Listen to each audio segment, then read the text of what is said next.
সংরক্ষণে আপনাদের অনেক জায়গায় আপত্তি আছে, অনেক জায়গায় ভণ্ডামি আছে, অনেক জায়গায় আপনাদের দূরদৃষ্টি আছে। আপনি শুনলেন তারেক রহমান সাহেব কোথায় আছে? দর্শকবৃন্দ, কোথায় আছে আপনাদেরকে আমি বলি।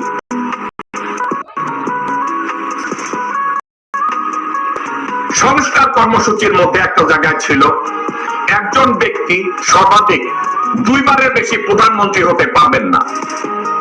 তারেক রহমান সাহেবের ওখানে আপত্তি আছে। দর্শকবৃন্দ, তারেক রহমান সাহেবের হাসিনা নাকির ওখানে আপত্তি আছে।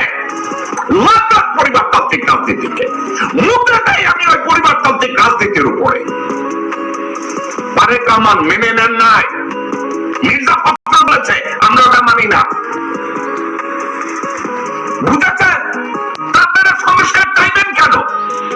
আপনারা তো লোটা বান্ডলে বসে রয়েছেন, কবে আবার ক্ষমতায় আসবেন, বাংলাদেশ সাথে চুইচা খাবে।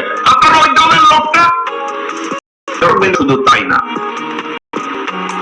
একজন ব্যক্তি সর্বাধিক 2 বারের বেশি প্রধানমন্ত্রী হতে পারবেন না, সেক্ষেত্রে বিএনপি আপত্তি করেছে। এই বিএনপি কে অ্যাকোমোডেট করার জন্য রাশার মতো একটা সংবিধান ইনঅ্যাক্ট করার চেষ্টা করেছে। সেটা কি জানেন? বলছে ওকে হতে পারবে 2 বারের বেশি, তাহলে কি করতে হবে? 2 বার প্রধানমন্ত্রী হয়েছে, তারপরে মধ্যে আর একজন অনেকজন নির্বাচিত হইতে হবে, পরে আবার তিনি ব্যাক করতে পারবে। এর মধ্যে এর অর্থ কি? আপনাদের রাশিয়ার নির্বাচনের কথা বলি। ভ্লাদিমির পুতিন ইলেক্টেড প্রেসিডেন্ট হলেন। এখন রাশিয়ার কনস্টিটিউশন অ্যালাউ করে না ভ্লাদিমির পুতিনকে কন্টিনিউয়াসলি যুগের পর যুগ প্রেসিডেন্ট থাকা।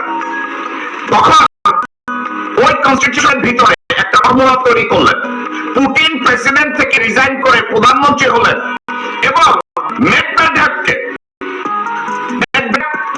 পুতিনের একজন পাঁচাটা গোলাম, তাকে প্রেসিডেন্ট বানানো হলো। মেদভেদেভ প্রেসিডেন্ট হওয়ার 4 বছর পরে আবার পুতিন প্রেসিডেন্ট হয়েছে। দর্শকবৃন্দ, বাংলাদেশের কনস্টিটিউশনে এ ধরনের একটা অ্যারেঞ্জমেন্ট করার চেষ্টা করেছে। সেটা হলো এই যে 2 বার বেশি কেউ প্রধানমন্ত্রী থাকতে পারবে না। আর যদি প্রধানমন্ত্রী ওই ব্যক্তি একই ব্যক্তি আবার প্রধানমন্ত্রী হতে চায়, মধ্যে তাকে একবার একটা টার্ম অন্য একজনকে প্রধানমন্ত্রী হবে, তারপরে আবার আসতে হবে আরেকজনকে। বিএনপি সেখানেও আপত্তি করেছে। এর অর্থ কি জানেন? মা একবার ক্ষমতায় নিলে রাখতে হইব। বিএনপি সেখানে আপত্তি করেছে। তোমরা সংস্কার চাইবে। আপনারা মনে হয় এই বিএনপি সংস্কার চায়, তারেক রহমান বলেছে, আর সংস্কারের কথা বলা হয়েছে। তারেক রহমান সাহেব, are you still inside the home of your mother? Where are you? Have you ever been discussed or confronted with the policy discussion?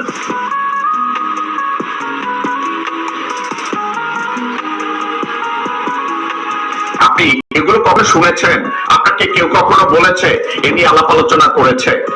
Tarique Rahman সাহেব, আপনার মা জীবনের শ্রেষ্ঠ ভুল করেছিল। এরশাদ পতনের পরে আপনার মা ভারতীয়দের পরামর্শে এবং হাসিনার ম্যানিপুলেশনে আপনার মা সংসদীয় গণতন্ত্র করতে গেছে। এই সংসদীয় গণতন্ত্র করতে গিয়ে হাসিনাকে সরকার বানানোর সুযোগ তৈরি করে দিয়েছে। আপনার